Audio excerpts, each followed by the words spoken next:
چلیں آج ایک کائناتی سفر کا آغاز کرتے ہیں۔ ہم بات کریں گے ایک ایسے قدیم قاصد کی جو اربوں سال پرانے راز لے کر زمین پر واپس آیا ہے۔ جی ہاں، یہ کہانی ہے بینو سیارچے کی، ایک ایسا ٹائم کیپسول جس میں ہمارے وجود کے سب سے بڑے سوالوں کے جواب چھپے ہو سکتے ہیں۔ تو یہ وہ بنیادی سوال ہے جس کے پیچھے ہم آج جائیں گے کہ آخر زمین پر زندگی کے یہ بنیادی اجزاء، یہ بلڈنگ بلاکس آئے کہاں سے؟ کیا ایسا ہو سکتا ہے کہ زندگی کی شروعات کے لیے ضروری کیمیکلز خلا سے آئی ہوں؟ بنو سے ملے نمونے ہمیں اس سوال کے جواب کے بہت بہت قریب لے جاتے ہیں۔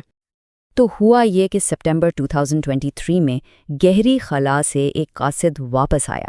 7 سال کا لمبا سفر اور 6 ارب کلومیٹر کا فاصلہ طے کرنے کے بعد ناسا کا اوسائرس ریکس مشن ایک بہت ہی قیمتی تحفہ لے کر زمین پر پہنچا، اور اس کیپسول میں صرف پتھر اور دھول نہیں تھیں، بلکہ یہ سمجھیں کہ ہمارے شمسی نظام کی پیدائش کے وقت کا ایک پیغام بند تھا۔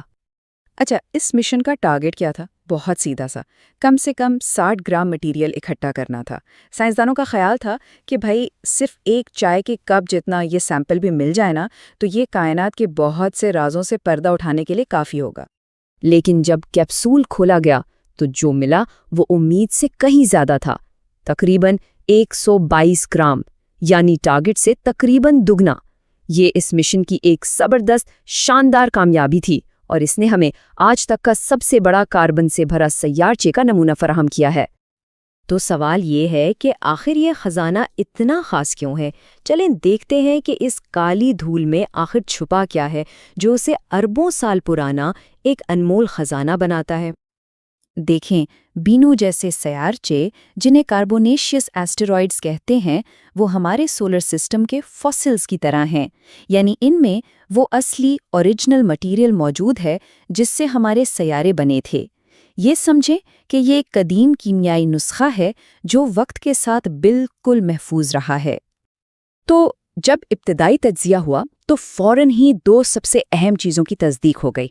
ایک تو کاربن جو زندگی کی بنیاد ہے، اور دوسرا پانی۔ لیکن یہ پانی برف کی شکل میں نہیں تھا، بلکہ اربوں سالوں سے چٹانوں کے اندر معدنیات میں قید تھا۔ یہ دونوں چیزیں زندگی کی ترکیب کے لیے لازمی ہیں، اور بینو ان سے بھرا پڑا تھا۔ لیکن بات صرف یہاں ختم نہیں ہوتی۔ اس نمونے نے صرف یہ نہیں بتایا کہ اس میں کیا کیا ہے، بلکہ اس نے بینو کے ماضی کی ایک پوری گمشدہ دنیا کی طرف بھی اشارہ کیا۔ ہوا یہ کہ سائنسدانوں کو فاسفیٹ اور دوسرے نمک جیسی چیزیں ملیں جو صرف اور صرف مائع پانی یعنی لیکوڈ واٹر کی موجودگی میں ہی بن سکتی ہیں، بالکل ویسے ہی جیسے ہماری زمین کے سمندروں میں نمک بنتا ہے۔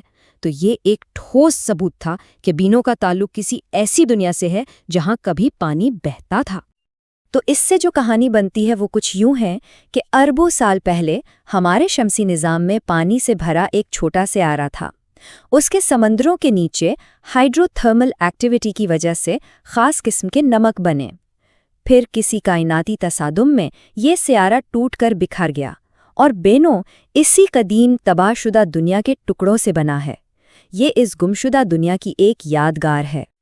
اب آتے ہیں اس کہانی کے کلائمیکس پر، جہاں سب سے اہم اور حیران کن دریافتیں سامنے آئیں۔ کیا بینو میں زندگی کا پورا کیمیائی نسخہ موجود تھا؟ اس نمونے کے اندر پیچیدہ نامیاتی مالیکیولز کا ایک پورا خزانہ ملا۔ امونیا کی بہت زیادہ مقدار، فارمیلڈیہائیڈ، پولی سائکلک ایرومیرک ہائیڈروکاربنز، اور اس کے علاوہ ہزاروں دوسرے نائٹروجن والے کمپاؤنڈز۔ یہ سب اس بات کا اشارہ دے رہے تھے کہ کچھ بہت ہی خاص ملنے والا ہے۔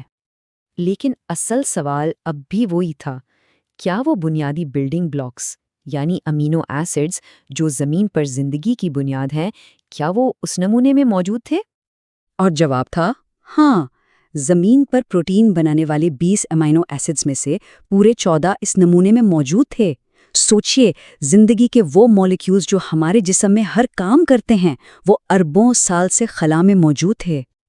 اور ایک اور حیران کن بات سامنے آئی، یہ امینو ایسڈز اپنی لیفٹ ہینڈڈ اور رائٹ ہینڈڈ یعنی آئینے کی تصویر جیسی شکلوں میں بالکل 50-50 کی مقدار میں تھے۔ اب دلچسپ بات یہ ہے کہ زمین پر زندگی صرف لیفٹ ہینڈڈ والی شکل استعمال کرتی ہے۔ اس سے یہ پتہ چلتا ہے کہ خلا میں تو دونوں شکلیں موجود تھیں، لیکن زمین پر پہنچنے کے بعد ہی زندگی نے کسی وجہ سے صرف ایک کو چنا۔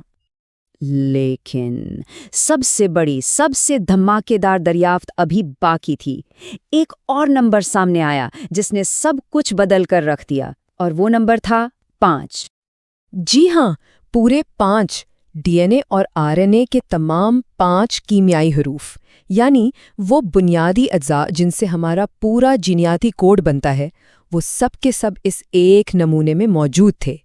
تاریخ میں یہ پہلی بار ہوا ہے کہ زندگی کا مکمل جینیاتی الفابیٹ زمین سے باہر کسی ایک جگہ پر ایک ساتھ پایا گیا ہو۔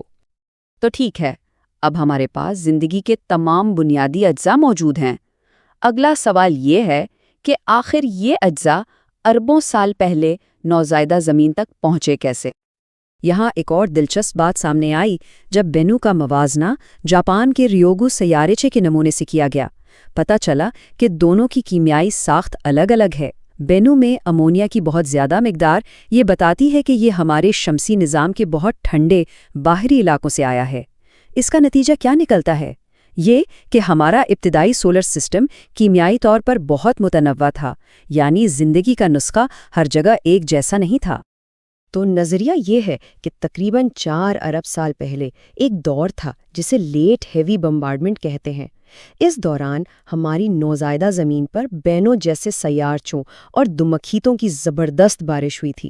یہ سمجھیں کہ یہ ایک کائناتی ڈیلیوری سروس تھی جس نے اربوں ٹن وزنی پیکیجز میں زندگی کے یہ تمام قیمتی اجزاء ایک بنجر سیارے تک پہنچائے اور اسے زندگی کے لیے تیار کر دیا۔ تو آخر میں یہ تمام سائنسی دریافتیں ہمیں ایک بڑی تصویر کی طرف لے جاتی ہیں، اور وہ ہے ہماری اپنی کائناتی کہانی۔ یہاں ایک بات بالکل واضح کرنا بہت ضروری ہے۔ بینو پر زندگی نہیں ملی، بلکہ اس نے ہمیں زندگی کی کیمیائی ترکیب فراہم کی ہے۔ اس سے یہ ثابت ہوتا ہے کہ زندگی کو شروع کرنے کے لیے جو بنیادی اجزاء چاہیے وہ کائنات میں عام ہو سکتے ہیں۔ جیسا کہ کہا گیا ہے، یہ تاریک، ٹھنڈے اور خاموش پتھر دراصل ہمارے شمسی نظام کی ابتدائی تاریخ کے قصہ گو ہیں۔ ان کے اندر وہ کیمیائی ترکیب محفوظ ہے جو ہمیں اپنی ہی شروعات کے قریب لے جاتی ہے۔ یہ ہمیں یاد دلاتے ہیں کہ ہمارا وجود کائنات کے وسیع تر تانے بانے سے کتنا گہرا جڑا ہوا ہے۔ اور یہ سب کچھ ہمیں اس آخری سب سے بڑے سوال پر لا کر چھوڑ دیتا ہے، اگر زندگی کو شروع کرنے کا یہ نسخہ کائنات میں ہر طرف بکھرا ہوا ہے، تو کیا ہم اس کائنات میں اکیلے ہیں؟ بینو نے ہمیں اس کا جواب تو نہیں دیا، لیکن اس نے اس سوال کو پہلے سے کہیں زیادہ گہرا اور اہم ضرور بنا دیا ہے۔